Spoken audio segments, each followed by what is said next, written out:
My name is Lucinda Reidenbaugh. I'm a licensed social worker. I graduated from the University of Malone. 1994, it was Malone College at that point. I have been employed as a social worker since July of '94 in Child Protective Services and public assistance. I grew up in Sugar Creek, Ohio, a very conservative area, about half-hour southwest of Canton. Christian community, everyone went to church, believed in God, lived life accordingly. As part of a research project, I believe it was my sophomore year, we had to research and write a paper on one of the social issues of the time. And I chose to research and study the AIDS epidemic. One of the resources that I used was a book by Randy Schultz called "And the Band Played On," and it's an investigative documentary journalism style, and it really chronicles the span of the epidemic, starting in the late '70s. The reaction of a lot of the institutions of the 1980s, including politics, the medical field, society in general. It's pretty naive coming from a conservative area, but basically had no experience with a lot of the social issues that was prevalent at the time. So it really was a maturation process growing up and realizing that there's a bigger world outside of Sugar Creek, Ohio. When I read the book, I had a myriad of emotions.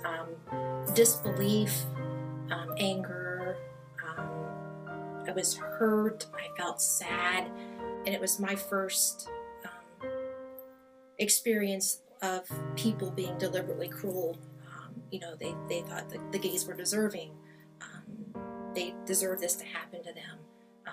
There's no reason to try to help them because this was penance for their sins. As medical professionals at the CDC and the NIH that were trying to make headways into containing the virus, but there was no financial support, political support, and the media really didn't cover it. It wasn't a newsworthy story because these were people no one wanted to talk about. So they started seeing this rise with hemophiliacs because blood donations weren't tested for HIV, and that actually is what spurred more of the testing and stuff on.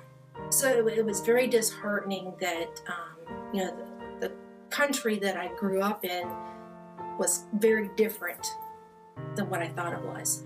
I always thought America was a place where we helped our own, where we loved everyone, and the book showed me that wasn't the case.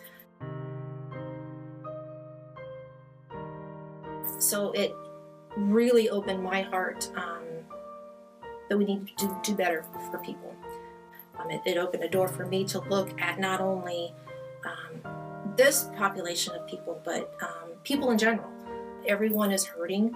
Everyone has issues, their own personal stories, and a lot of times no one listens to them. No one wants to help. I've been working in the government basically since I graduated from college, and my ideal was I was going to come out and change the world. I was going to make everything better. I was going to make everybody happy, and come to find out that the government has lots of limitations on what you can and can't do. Everything is policies, procedures, and a lot of times the folks you're trying to help is lost in all that. Part of my endeavor through all of this is remembering the person I'm helping, that this is an actual person with actual problems.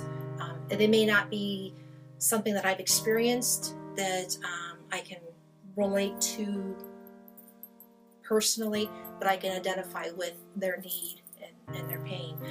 I like to tell the ladies I work with that we're all just one disaster away from being the person on the other side of the desk. And I think it's important that even if we work in a government agency and have red tape and things that we have to work through, that we never lose sight of the people we're trying to help.